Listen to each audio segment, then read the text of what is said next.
Times are tough for investors trying to offload units and apartments here in Melbourne. As Chris Kohler discovered, 1 in 5 is now selling at a loss. We have an asset worth $1.5 million that right now is worth nothing. Build it quick, build it fast, sell it quick and move on to the next one. And the government has allowed that to happen. You've got better protection if you buy a toaster than if you buy a unit. If something does go wrong, there's really nobody to turn to. The spread of residential towers has grown, especially in Sydney, Melbourne and Brisbane. Oversight and quality have lagged behind. You kind of have to laugh or you just spend the whole day crying because this is killing us. Continue to grow and it's become an insurmountable task. I think for our share it's over 800,000. And our mortgage is 900,000. It's just not on that we have building regulations like this in place that allow for these things to slip through the cracks. Here's what nobody in the apartment industry wants you to know. One apartment owner in Sutherland, Sydney, bought their 2-bedroom unit for $640,000. 10 years later, they were hit with a $20 million special levy for basement defects and were forced to sell for $470,000. $170,000 gone, not because of a bad market, not because of a downturn, because of a system that traps apartment owners in defective buildings, bleeds them with hidden fees, and gives them no way out. In this video, I'm going to show you exactly how the Strata system works, who's profiting from it, and why Financial Counselling Australia is now warning of an alarming rise in forced bankruptcies over debts of just $10,000 to $20,000. Let's get into it, right? So let's start with what apartment owners are actually paying. CoreLogic's Pain and Gain report, the definitive tracker of property resale performance, shows that the median resale loss on an Australian apartment is now $60,000. Over 36% of all apartment resales in the latest quarter resulted in a capital loss. And here's the detail. Fire prevention systems in nearly 1,000 Victorian apartment buildings have been scrutinised. The report finding just 13% had been maintained and complied with regulations. We would welcome collaboration with government and local government to try and improve safety. The government's new building legislation that's just come out in the last couple of weeks should really go a long way to sort of supporting and improving that. That should terrify anyone who bought in the last 5 years. The median hold period for those loss-making sales was just 3.7 years, meaning people are buying apartments, discovering hidden defects and skyrocketing strata levies within the first few years and dumping the asset at a massive loss just to escape. And the Sutherland story from the hook isn't an outlier, and that owner was paying $5,700 per quarter in strata levies just to live in their own home. That's nearly $23,000 a year before mortgage, council rates or insurance. Their exact words on Reddit: bought in 2015 for $640,000, sold in 2025 for $470,000 due to the levy. $170,000 in equity wiped. And it's not just people who've been in the market for a decade. One first home buyer posted on Reddit that they did everything right, got a strata report before purchasing, reviewed the financials, ticked every box, then moved in and discovered the building had major structural issues that were identified 15 years ago but never actually fixed. Previous owner investors on the Strata committee had deliberately kicked the can down the road. And their exact words, "This special levy is crushing me.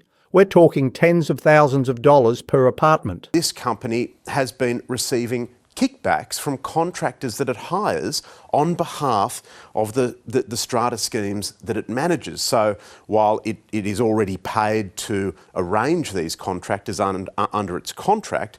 And it's not just the big bills. The nickel and diming is relentless. One apartment owner discovered their strata manager was charging a $55 administration fee every single time a resident sent an email. Any email, a question about a bylaw, $55. A request for a duplicate key fob, $55. One older woman in the building asked about getting a second fob and got charged. Their exact words: every time an owner sends an email to the strata manager asking a basic question, we get charged a $55 administration fee. Thousands of dollars drained from the collective fund just for asking questions. And that brings us to the construction industry feeding this machine. The ASIC data confirms the construction sector leads the entire nation in corporate insolvencies, 1,942 failures in the year to mid-February 2026 alone.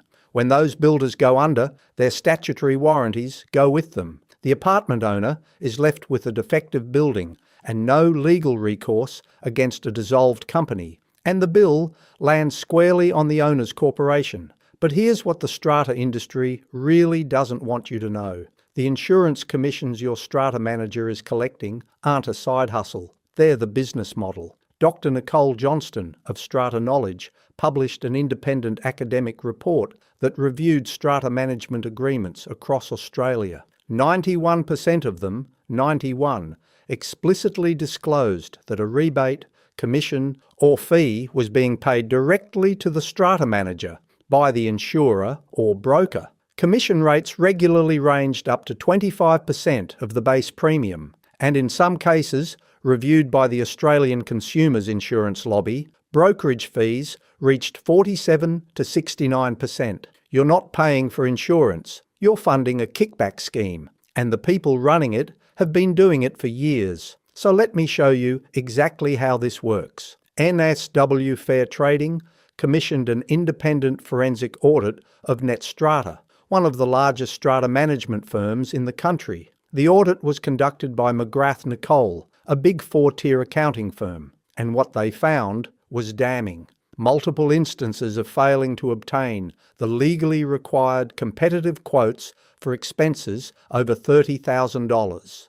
Severe non-disclosure of commissions, including kickbacks from debt collection agencies, and a highly saturated use of related entity suppliers. Most egregiously, the audit confirmed that NetStrata was charging a premium to strata plans that refused to use the company's wholly owned insurance broker. If you tried to shop around for cheaper insurance, you got punished. And the insurance coercion isn't theoretical. One apartment owner posted that their building was flagged with multiple fire defects. The Strata Committee was told by insurance companies that if the work wasn't done, coverage would be cancelled entirely. No coverage means no mortgage. Banks require strata insurance. So the committee issued a $20,000 special levy. Their exact words: if the work wasn't done, the insurance companies were saying they would not offer coverage. 20 grand or lose your home. That's the choice. I think it's been a sleeper issue for a long time. The structure of these management contracts confers enormous power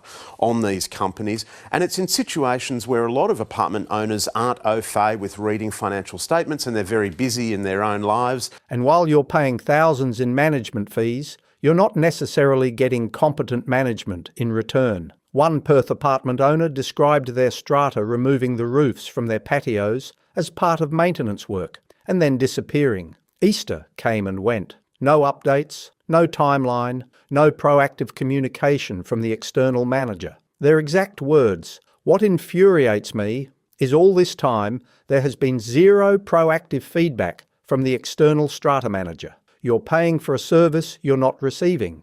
To be fair, not every strata manager operates this way. There are well-run buildings with transparent committees and competitive insurance arrangements. But the academic data is clear. 91% of reviewed management agreements included embedded commissions. The systemic incentive structure rewards the manager for inflating your costs, not minimising them. And here's the mechanism that makes it a trap, not just an expense. When a building gets hit with a massive special levy, the reserve fund gets depleted. Banking algorithms pick it up. Property valuers flag the asset as high risk, and the apartment gets placed on what industry insiders describe as highly confidential lender blacklists. Major banks will simply refuse to issue a mortgage against that building. Your apartment becomes virtually unmortgageable. The only buyers left are cash-rich investors looking for a bargain, and you sell at a catastrophic loss just to escape. And here's where it gets even worse. And in the United Kingdom, the government faced the exact same crisis. combustible cladding on apartment buildings, ruinous repair costs. But their response was the opposite of Australia's. The UK introduced the Building Safety Act 2022, which legally shields qualifying leaseholders from paying service charges for cladding remediation. The upper tribunal upheld it. The costs were forced back onto the developers via a building safety levy. In Australia, the legislation does the reverse. It forces the owners' corporation, the apartment owners, to pay for the builder's negligence, and if you can't pay the special levy, the owners' corporation can register a charge against your title and force the sale of your home. Let that sink in. In the UK, the law protects you. In Australia, the law is the weapon used against you. And so what's the downstream effect? Capital flight, especially in Victoria. One commenter on Reddit ran the maths on Melbourne apartments, council rates, insurance, strata, land tax. Their conclusion: you will likely find out that owning this property will cost you heaps more than the rent will be. The holding costs have inverted the investment equation. Owning an apartment now costs more than the income it generates. Investors are dumping. The Guardian reported on one small Victorian tourist town, Bright, population 2,600, with 100 properties listed for sale at the same time. CoreLogic described it as an extreme version of the state's falling prices. The combination of state land taxes, uncontrollable strata costs, and rising insurance is forcing a mass sell-off that destroys equity for existing owner-occupiers and restricts rental supply at the same time. Another commenter captured the moment perfectly. They said the rising costs, stamp duty, levies, strata fees, are creating a perfect storm of investor panic. Their exact words: people are smart and they're reacting to the reality.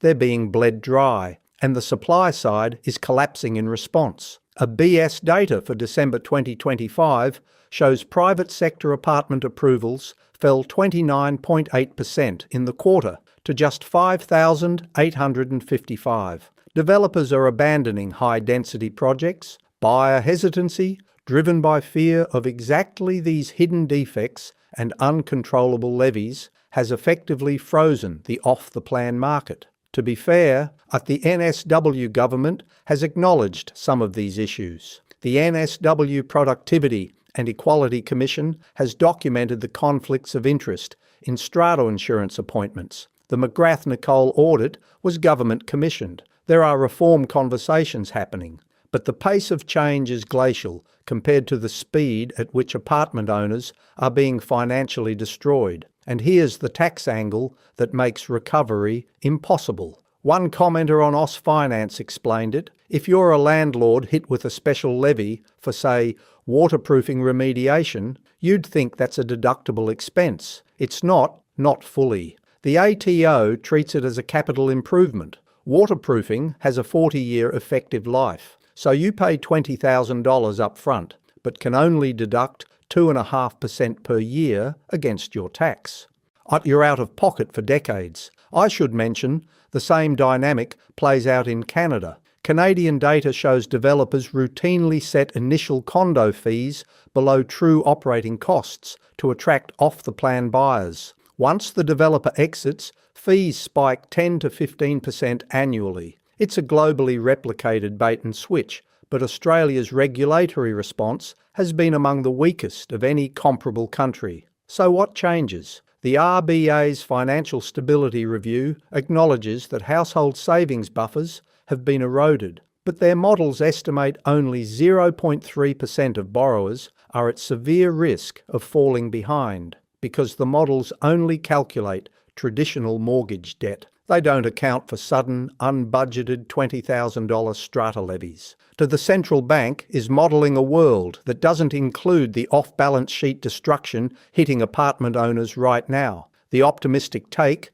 the McGrath-Nicole audit, the NSW Productivity Commission review, and the growing media scrutiny are creating pressure for regulatory reform. The realistic take, 1,942 construction businesses went under in a single year. The insurance kickback model is embedded in 91% of contracts, and apartment approvals just collapsed 30%. The system isn't broken. It's working exactly as designed, just not for you. If you own an apartment and just got a levy notice you weren't expecting, the data says you're not alone. Financial Counselling Australia has identified an alarming rise in forced bankruptcies resulting from owners' corporation debts, with people losing everything over just $10,000 to $20,000. If you're a first home buyer looking at apartments as a way onto the ladder, the CoreLogic data says 36% of apartment resales are happening at a loss, and the median loss